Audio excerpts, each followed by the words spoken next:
पूर्वांचल में सरकारी नौकरी को लेकर के ऐसा रुतबा होता है कि अगर किसी लड़के का सरकारी नौकरी लग जाता है तो उसका दहेज तय हो जाता है, बढ़िया रकम मिलने लग जाती है, रिश्ते आने लगते हैं। तो सरकारी नौकरी का इतना हुआ है पूर्वांचल में कि सरकारी नौकरी लगने का मतलब ये है कि अब गांव में उसकी इज्जत बढ़ जाती है।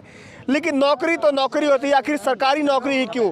सरकार तो नौकरी उतनी देगी जितनी सरकारी वैकेंसियाँ होंगी, जितनी पद रिक्त होंगे उतने ही भरे जाएंगे, अलग से कोई पद लाए बनाए नहीं जाते हैं। मैं युवा से जो ये भ्रम है, जो भ्रम बना हुआ है पूर्वांचल के लोगों में सरकारी नौकरी को लेकर के, जिससे बहुत सारे युवा तनाव में भी आ जाते हैं, दबाव में आ जाते हैं।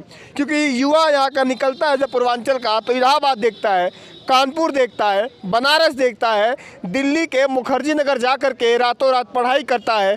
अगर उसका सपना टूट जाता है, कोटा भी जाता है, चचा ने कहा, अगर उसका सपना टूट जाता है तो उसका दिल टूट जाता है कि गांव जाऊंगा तो मेरे दोस्त क्या कहेंगे, माँ बाप क्या कहेंगे, जिन माँ बाप ने गन्ने के पैसे से मेरे को यहाँ पर पढ़ाने भेजा है, बहन क्या कहेगी जिसकी शादी के पैसे पिताजी ने मेरे पढ़ाई में लगा दिए। तो सरकारी नौकरी का जितना दबाव है, मैं इस भाई के साथ उस भ्रम को तोड़ना चाहूँगा। मेरा मुद्दा यही रहेगा कि आखिर सरकारी नौकरी ही क्यों, नौकरी के नाम पर सरकारी नौकरी ही क्यों मांगती है पूर्वांचल की जनता? नौकरी तो नौकरी होती है। भैया आपके पास लौटता हूं मैं, आप जनता को बताइए कि आखिर नौकरी का मतलब क्या? सरकारी नौकरी तो नहीं होता है। देखिए, नौकरी सरकारी नौकरी नहीं, यही सरकारी नौकरी का देन है कि आज इलाहाबाद यूनिवर्सिटी में हर तीसरे या चौथे दिन इलाहाबाद में रहने वाला छात्र आत्महत्या करता है। ये आज युवा समझदार हो चुका है। आज गांव के लोगों, जो बूढ़ पुरानी लोग थे, जिनका सोचना है कि आज भी सरकारी नौकरी मिलेगी तभी लड़का सक्सेस है, तो ये उन लोग को दिमाग से निकालना चाहिए। ये चीज़, उस चीज़ को समाज में से निकालना चाहिए। और आज इन्हीं लोग का, घर का, पूर्वजों का, देखिए, माँ बाप कभी प्रेशर नहीं करते हैं, माँ बाप कभी लड़के ऊपर प्रेशर नहीं करते हैं, प्रेशर समाज करता है।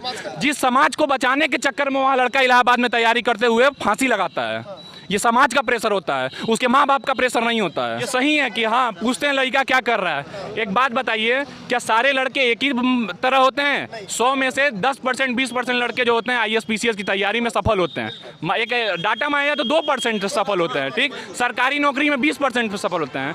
तो ये जरूरी नहीं है कि लड़का अगर पढ़ रहा है तो सरकारी नौकरी ही पाए। ये उस पूछने वाले को धिक्कार है कि ये पूछता क्यों है कि उसके घर के कितने लड़के सरकारी नौकरी में हैं। आप पूछ देते हैं कि अरे आपका बेटा क्या कर रहा है? अरे बेटा पढ़ रहा है, समय के हिसाब से नहीं करेगा, प्राइवेट नौकरी करेगा। और प्राइवेट नौकरी, देखिए अपने जगह यहाँ पे प्राइवेट सेक्टर में जॉब है, ऐसा कोई नहीं है। देखिए हम BCom किए हैं, मैंने SDFC में अप्लाई किया था, मेरी 25,000 पे नौकरी लगी थी। और मैं उस पर अगर 2 साल टाइम दिया था तो वो सैलरी बढ़ के 55,000 हुई होती। बस मेरे को 2 साल का MBA करना था, 55,000 तक। ऐसा नहीं है कि प्राइवेट सेक्टर में जॉब नहीं है। ये अपने देखिए, ये लोग जो नौकरी के नाम पे हवा बनाते हैं कि हाँ मुझे नौकरी चाहिए, सरकारी नौकरी मांगते हैं। वो सरकारी नौकरी आएगी कहाँ से? उतनी क्षमता होना चाहिए ना सरकार में।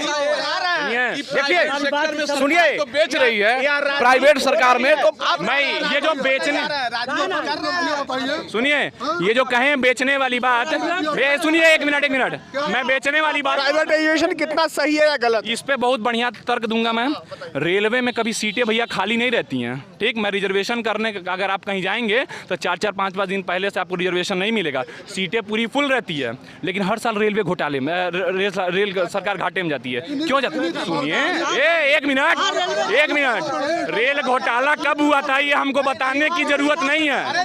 देखिए, नहीं था, रामविलास पासवान थे, नहीं था रेल घाटे, कहाँ रेल घाटा था?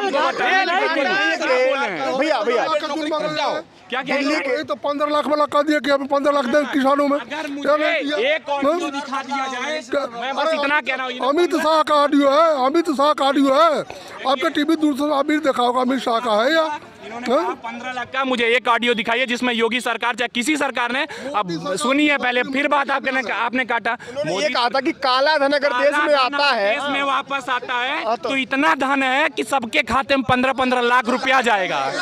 एक बात बता दूं, अच्छा हाँ, 1 मिनट, उसका भी जवाब है। स्विस बैंक का नाम सुनिए, 1 मिनट सुनिए। चोर गायब हो जा रहा है, जो चौकीदार है उनके सामने से चोर गायब हो जा रहा है। आखिर कैसे वो विदेश चला गया? सारा खुफिया एजेंसी, सारा चीज, सारा तंत्र आपके पास लगा हुआ है। क्या हम लोग पढ़े लिखे नहीं हैं? हम लोग अंगूठा छाप हैं? देखिए बाबू, सारा मशीनरी आपके पास है तो कैसे भाग जाता है?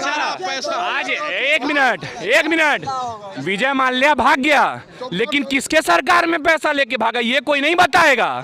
9,000 करोड़ उसको दिया कौन ये नहीं बताएगा।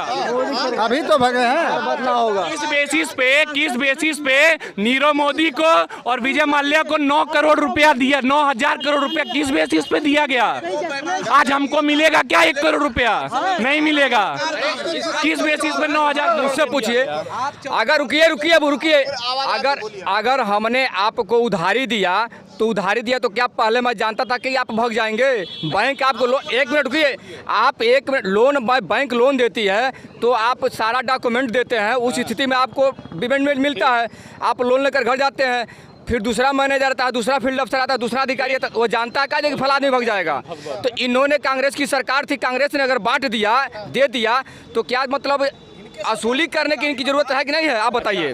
वसूली कर सकते हैं नहीं कर सकते हैं? हमने दिया। अब जवाब सुना, वसूली करने की जरूरत है, लेकिन जब आप 9,000 करोड़ का लोन दिए थे तो उसके हिसाब से प्रॉपर्टी रखनी चाहिए थी ना, रखनी चाहिए, कोलेट्रल रखना चाहिए था ना। वो कोलेट्रल रहेगा तब ना वसूली होगी।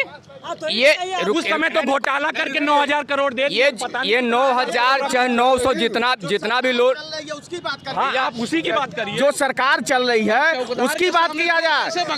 जो देखिए जो चौकीदार है, जो अभी मैं जिसके इतनी बुराई कर रहे हैं लोग सरकार की, लेकिन अभी बता दूं तो हर योजना का फायदा सबसे ज्यादा यही लोग उठाते हैं। कोई बुराई नहीं है, हम लोग सिस्टम से चल रहे हैं, हम लोग अपनी बात। मैं जवाब देता हूँ। इन्होंने कहा है कि मतलब उन्होंने गिरवी नहीं रखा, वह उन्होंने सब कुछ डॉक्यूमेंट लिया।